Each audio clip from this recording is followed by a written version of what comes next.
कसे आहात? मजेत ना? तर मी पण मजेत आणि मी आलेलो आहे गावाकडे गुढीपाडवा साजरा करायला। गावाकडे गुढीपाडव्याची खूप मोठी यात्रा असते। तर मी सगळ्यात अगोदर आंघोळ केली आणि लवकर दर्शन करायला आलो, कारण नंतर खूप गर्दी होते। श्री लिंबादित्य महाराजांचं दर्शन घेतलं आणि बाहेरच्या देव बाप्पांचं सुद्धा दर्शन घेतले। सगळीकडे पाय पडलो, प्रसाद मांडला, नारळ फोडले आणि थोडे फोटोशूट पण केले तुम्हाला दाखवण्यासाठी फ्रेंड्स। आणि गुढीपाडव्यानिमित्त यात्रा भरते गावामध्ये, तर तिथे वेगवेगळ्या दुकानं, स्टॉल, खायच्या गोष्टी, शॉपिंग सगळं लागलेलं असतंय। तर मी म्हटलं थोडं फिरून यावं, सकाळी गर्दी कमी आहे तर या शॉपमध्ये खूप छान छान गाड्या ठेवलेल्या होत्या, टेडी ठेवले होते, भांडे होते, बॉल्स होते। मला असं वाटलं काय घेऊ, मग मी इथून एक छोटा बॉल घेतला। सगळ्यात आधी बॉल खूप मस्त होता। नंतर मग मी थोडासा पुढे आलो आणि मग आले माझे मित्र, प्रज्वल दादा पण आला, बिल्लू आला, दीदी आली। मग आम्ही सगळ्यांनी एक एक गाडी घेतली। मी घेतला फिश, कोणी जेसीपी घेतलं, कोणी खेळण्या घेतल्या, कोणी काय काय घेतलं। मग आम्ही एकमेकांना दाखवलं। गावाकडे खूपच भारी गंमत असते, मॉलपेक्षा पण यात्रेत खूप मजा येते।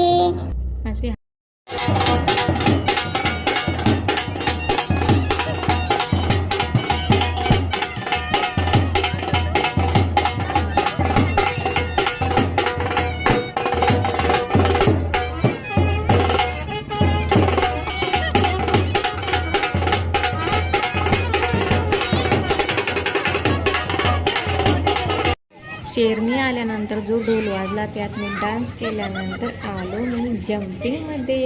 आम्ही सगळे भाऊ बहीण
मिकी माऊस खेळल्यानंतर मी परत आलो गाडीमध्ये खेळायला, कारण मला परत गाडीत बसावंसं वाटलं। आलो परत